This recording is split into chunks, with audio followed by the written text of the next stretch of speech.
Please welcome Philippe Lucas.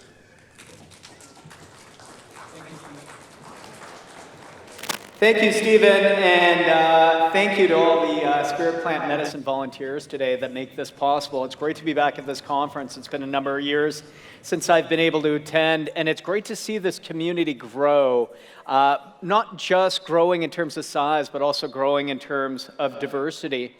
I thought I'd start out today by situating my research a little bit, in terms of situating myself within society. I'm a cis male cannabis and psychedelic researcher, and really my goal in my research is observational community-based research informed by the principles of harm reduction, cognitive liberty, and personal rights and freedom. That's kind of the overarching reason or way that I do research, although I have been involved in a number of clinical trials as well. And really my goal is not purely academic. My goal, when I think about what I do, is more of a translator. And I try and gather data on end-user experiences, which is otherwise known as ecological evidence or real-world evidence, and I translate that data into information that impacts and informs policies and hopefully improves safe access to cannabis, psychedelics, and other stigmatized medicines. And ultimately, my guiding principles are quite simple. It's that nothing should be done about us without us. And that's an old guiding principle from the injection drug use community here in Vancouver, but also the HIV/AIDS community that was so impacted in the late 90s. And that concept of nothing about us without us is that ultimately the real experts on substance use are the substance users and the practitioners themselves. And so my goal is to take your voice, the voice of psychedelic users, and translate it into data that can improve access to these substances. So today this is a quick overview of my presentation. We'll start out with an intro to the Canadian Psychedelic Survey. We'll go over the background, goals, and methods. I'll talk about patient characteristics and participant characteristics. We'll talk about substance and psychedelic use, both the macro use and the micro use. Access to psychedelics, both past year access as well as full year access. The intent of use, patterns of co-use with other substances, peak experiences, positive and negative, natural versus synthetic sources of psychedelics, which is an ongoing ethical issue I think we really have to grasp with right now, and therapeutic use, both in terms of physician interactions and the use for mental and physical health. And finally, I'm going to share some qualitative feedback from the survey as well. So to tell you a little bit more about the Canadian Psychedelic Survey, it was the largest, most comprehensive survey of Canadian psychedelic use to date. This is a study that took place for 2 weeks in January of this year. It was distributed by MAPS Canada and by the Canadian Association of Psychedelics as well, and distributed through social media as well. And we gathered results from 2,393 Canadian adult psychedelic users. This was a massive survey of 650 questions, and it benefited from 8 academic collaborators: Peter Hendricks from the University of Alabama, David Yaden from Johns Hopkins, Kevin Boinke from the University of Michigan, Eric Barron from Cleveland Clinic, Stephanie Lake and Ziva Cooper at UCLA, Bev Patterson and Michael Van Ameringen at McMaster, Kyle Greenway at McGill, and Sarah Daniels at UBC. And I'm so thrilled to be able to share the results of this survey with you today. And ultimately, the question that I would ask you before I get going is, do you see yourself in some of this data? And I'd love to hear a little bit of feedback during the Q&A, because ultimately, if we haven't captured your own experiences, then we're maybe off the mark in the questions that we're asking. So to start out with, the average age of respondents in this survey was 38 years old. And we had an interesting gender breakdown, with 38% of respondents being male and 56% being female and 4% being non-binary. I was thrilled as a long-term cannabis and psychedelic researcher to see that outcome, because typically when you do drug and drug policy research, you see a much greater plurality of males than women or of non-binary individuals responding to these surveys. So the fact that we had an over-response by women was great and gave us a lot of interesting data to work with. Overall, about 60% of respondents were in a committed relationship, and the majority were well-educated, with 55% having a university degree. And in terms of employment, 78% either worked full or part-time. So what we have here is actually a very successful participant population. I think that it shows that psychedelic users are typically well-educated. They're often in committed relationships, and it certainly suggests that the psychedelic use itself doesn't seem to be detrimental to success, whether it be educational or otherwise. In terms of the racial identity, we saw an overwhelming representation of white respondents at 87%. It's one of the challenges of doing psychedelic research overall, and one of the challenges that the psychedelic community struggles with when we're doing advocacy, but also in terms of being more inclusive. And I want to recognize the hard work that Stephen Gray and Spirit Plant Medicine is doing to make sure that there's a good plurality of representation here on the stage, but also in the audience today. So white respondents were well overrepresented, with an underrepresentation of all other groups, except for First Nation and Métis, and I was really pleased to see that, particularly since there are, because of the results of colonization, there are a lot of good reasons why Indigenous cultures here up north might benefit from some of the medicines and some of the practices of Indigenous cultures down south. In terms of the age of first use, the median age was 19 years old, and the mean age, or average age, was 21 years old. In terms of past year use, out of our 2,393 respondents, about 73% had used psychedelics in the past year. Now, this was a survey from last January, so this survey, when we talk about past year use, was during COVID year. So I just want to say that we actually don't know if it's representative of use outside of a COVID period, because the evidence is really clear, even from this study, that we saw increased substance use, alcohol, tobacco, but also illicit drug use, as well as psychedelic use during COVID. Overall, the use was actually infrequent, and about 67% of users use every 2 months or less. But if you look over here on this table, looking at lifetime use, you see that frequent users really skew the mean. And what I mean by that, from an academic perspective, is that although most of the respondents in this study, the median use of MDMA was 10 times in a lifetime, you see that the average use was 28 times a lifetime. And if you look at psilocybin, it's even more than that. It's 10 was the median use in a lifetime, but 46 was the average use. You get some high-frequency users that are really pulling up the data. I'm not asking anyone to raise their hands, but some of you guys really skewed this data. Let's start out with microdosing. So about 48% of respondents microdosed, and 35% of those report past year microdosing. As you can see from this data, and you'll see the same thing with macrodosing, psilocybin is the most commonly used micro and macrodose. In Canada, if you're doing psychedelics, it will typically be psilocybin within the comfort of your own home with friends. You see that data show up a lot in this study.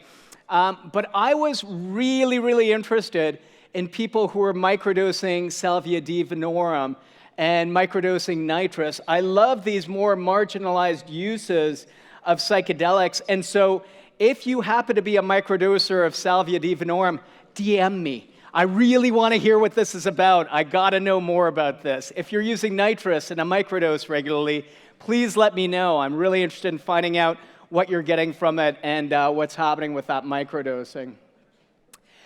When we look at macrodose, about 80% report macro or regular use of psychedelics, and 51% of those reported past year macro use. As you can see, once again, psilocybin is by far the most used macro dose, but we also see a lot of uses of MDMA, of LSD, And then a little bit of use of 2CB and ayahuasca, DMT at about 13%. That's in the past year. Overall, as you can see, though, we really see that psilocybin is definitely the psychedelic of choice in Canada. I did have another category because I'm really interested in some of these research chemicals that are coming down the line. And there, in order of the number of mentions, we saw users mention 4-ACO-DMT, cannabis, because a lot of people, and I think Stephen Gray would agree, consider cannabis to be a psychedelic substance at some doses, 3-MMC, 4-HOMET, PCP, Hawaiian baby wood rose seeds, Amanita muscaria, and GHB. So we're going to consider including these other psychedelics down the road in future studies that we do. But for the sake of this 650 question survey, we focused on the 11 psychedelics above.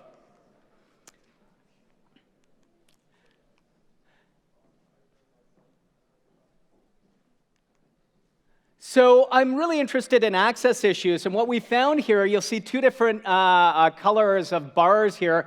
Past year shows how people access psychedelics in the past year in blue, and then preferred access is in orange. So we asked, how did you access in the past year, and what would be your preferred means of accessing psychedelics?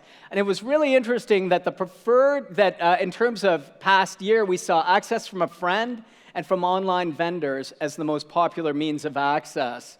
And that's certainly, you could see that it sticks out by quite a bit.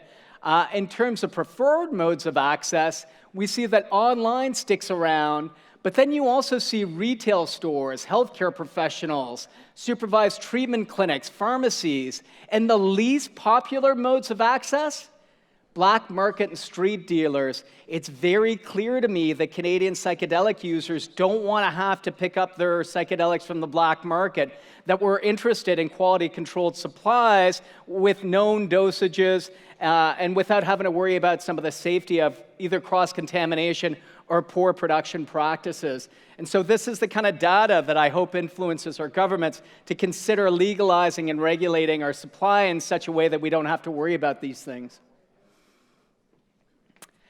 And in terms of the reasons why Canadians cite using psychedelic use, the number one reason cited, and you could obviously click more than one reason here, was fun. And I often have to remind my academic collaborators and peers that if we miss the fact that Canadians find psychedelics fun to use, then we're missing a big reason why people are using them. So I think that fun is a really interesting concept. We heard earlier from some of the presentations in terms of joy and play, and I think that psychedelics can be a part of that as well. Now, fun was followed by spiritual exploration, improvement in mental health and well-being, and personal growth being the most common reasons. But it's worth mentioning that 11% cite that they use psychedelics to reduce their prescription drug use, and 10% use psychedelics to reduce their use of other substances beyond prescription drugs as well. This looks like a very busy slide, and I just want to walk through it just for a minute so you can understand what I'm trying to show here. In dark blue here, you'll see the 11 psychedelics that we're considering, the primary intent of use for each of the 11 psychedelics, and then the secondary intent in light blue. And what I want to show here is that the reasons for use, be it fun, therapeutic, or otherwise, is really dependent on the substance itself, and in some cases, the rituals involved with that substance. So if we look at 2CB up here in the left-hand corner, you see that there's a lot of use for self-exploration and a lot of recreational use. And certainly if we look at nitrous oxide, it's almost all recreational use. But if we look over in the corner at ibogaine and iboga, you see a lot of therapeutic use and a lot more self-exploration and use for general well-being.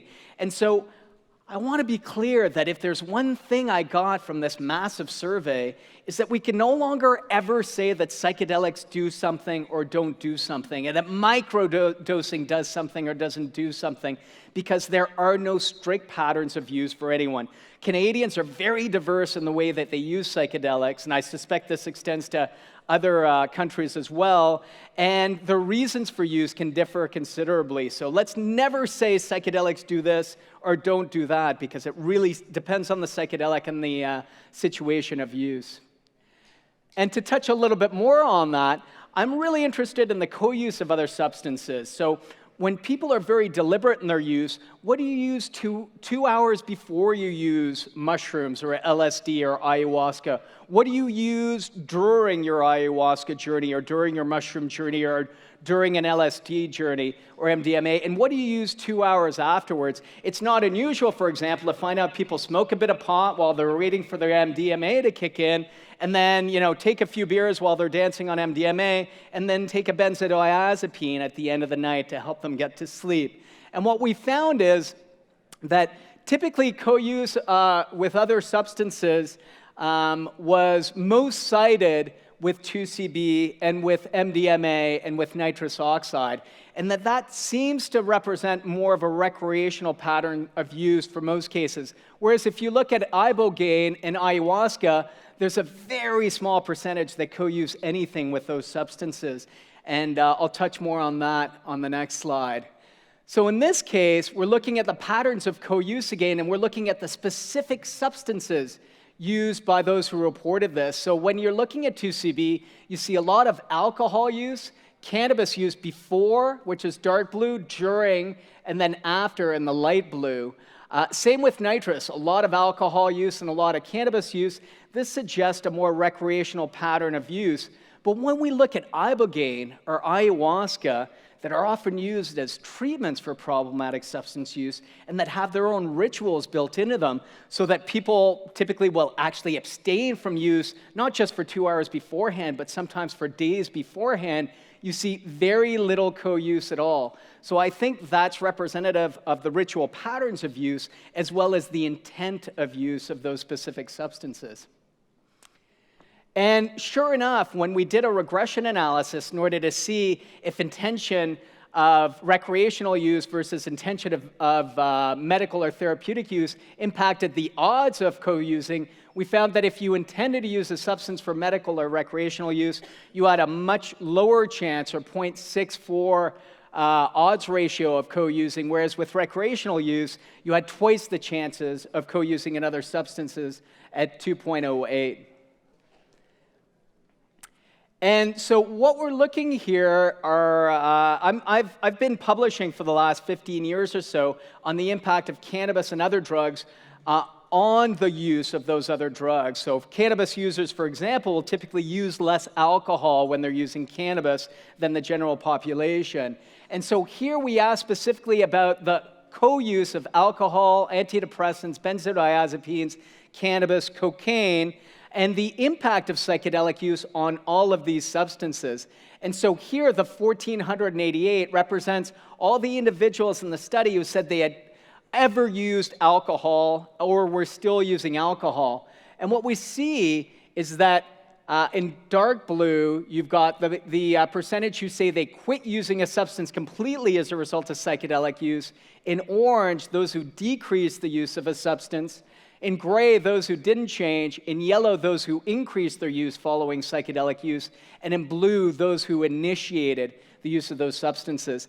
As you can see, this data is quite dramatic. About 43% cite decreasing or ceasing alcohol use as a result of psychedelic use. 42% cite decreasing or ceasing the use of cocaine. And a full 28% cite ceasing the use of antidepressants. And another 14% decrease the use of antidepressants. Ultimately, methamphetamine saw the greatest increases in use, and cannabis was the most commonly cited substance that was ultimately increased as well. But if you look at both cannabis and methamphetamine, the increases or the initiation of use was way outweighed by the actual decrease in use, even in those substances.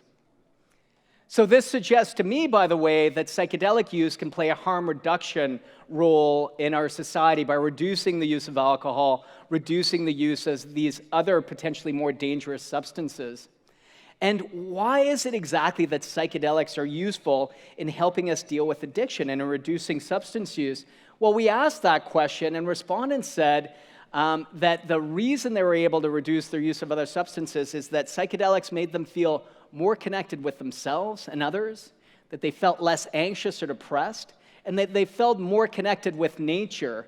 And that really fits with the new reconceptualization of what addiction is, because we used to think that addiction was a substance-driven problem. You tried cocaine, you became addicted to cocaine. You tried alcohol, you became addicted to alcohol. We now understand that addiction is much more about the ecological environment of the individual, and disconnection to others, disconnection to the self, disconnection to spirit and to nature is one of the drivers of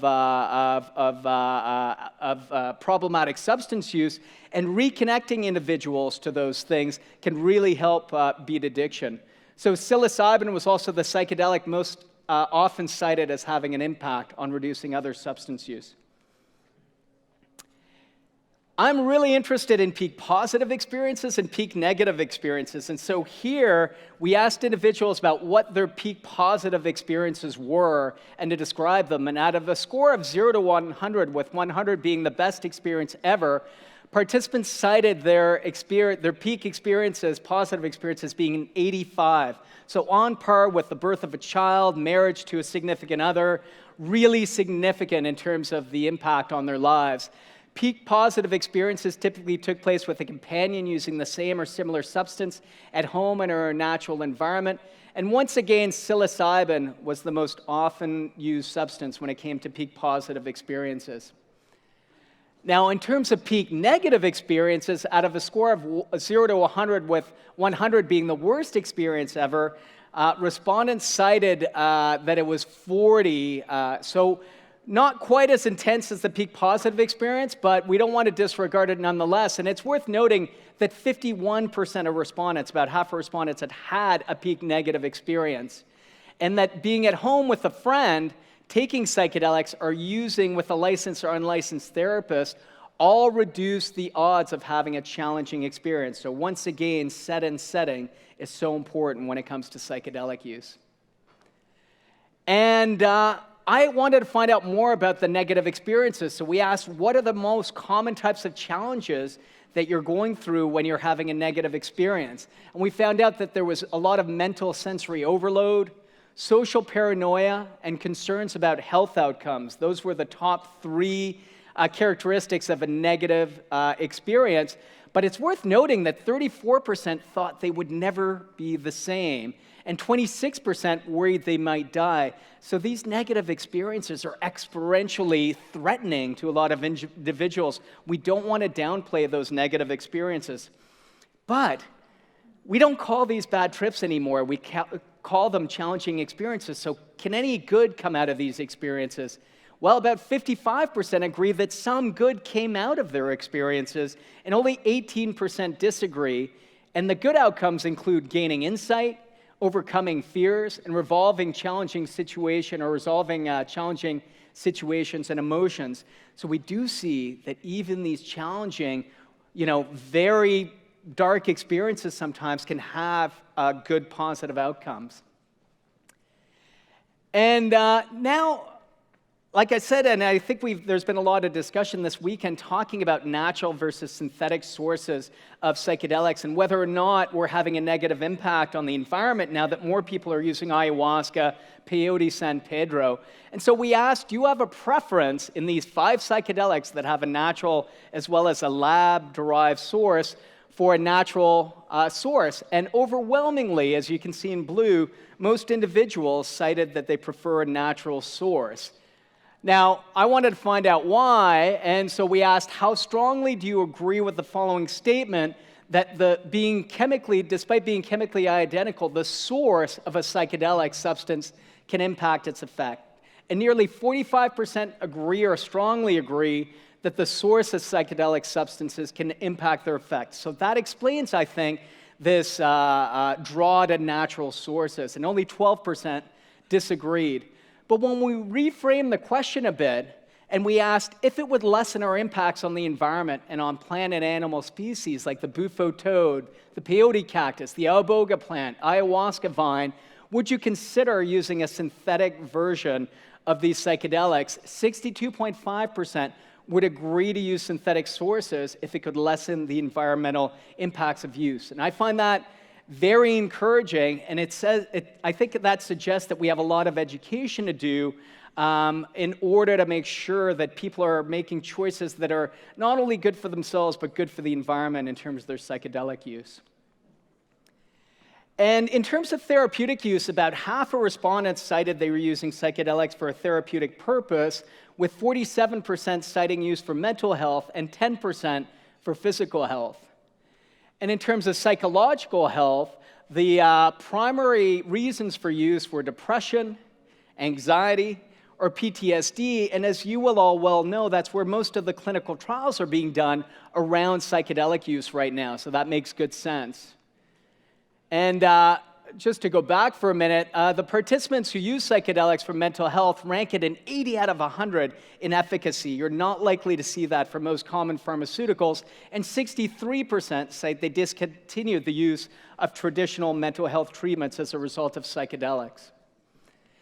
And in terms of physical health, the most common reasons were chronic pain, headaches and migraines, and sleeping disorders. And participants who use psychedelics for physical health rank at a 75 out of 100 in efficacy, which is also very encouraging. However, it was only about 12% that were using it therapeutically that had the support and the knowledge or the benefit of oversight by a healthcare practitioner. 87% did not, but nearly 87% of respondents who cite therapeutic use would be likely or very likely to access the services of an HCP or healthcare practitioner if it was legally available. And I'm happy to say that through ketamine clinics and through the SAP program, that is becoming more common in terms of providing a legal, safe setting to use these substances, but that's still only impacting a very tiny percentage of psychedelic users. And I just, to close out, I just want to go over some of the qualitative feedback that we got back, because you know what? Psychedelics are too ephemeral to just do through a survey, right? We just don't get enough data. So we had an other box, really at the end of this long 650-word survey that said, do you have anything else you want to share with us? And 10% actually submitted some additional data, which is quite remarkable. So what we saw was that 57% of the comments expressed positive opinions about psychedelic use, 38% didn't express any opinion, and 5% indicated negative experiences or negative views of psychedelics. And in terms of the negative feedback, here's a good example of what we saw. I used mushroom 3 times in high school and university. The last trip was awful, and I haven't touched them again in 25 years. The second time I used psilocybin, I had an extremely unpleasant experience and went to the emergency room. This was the wrong decision. So I think we can all understand that outcome. And some people were worried about addiction associated with psychedelics. When I first used LSD, I was 17 and found it very addictive. I was heavily addicted to psychedelics and increased the use of them, and that helped me stop using them, which is a novel drug treatment strategy, I have to admit. And then others said they didn't experience the desired effects. Here's someone who took mushrooms and Wellbutrin, and they found the combination meant they were inactive. So when we're now looking at these positive experiences, we see some very key themes develop, which have to do with healing, forming more meaningful connections with others, facilitating creativity and spirituality, coping or healing with problematic use of non-psychedelic drugs. So even suicide and suicidal ideation were cited, and helping to address loss and grief, something that these substances are particularly good at doing. Here's a great example. As a first responder, psychedelics have helped me cope and overcome the trauma I've experienced in my career.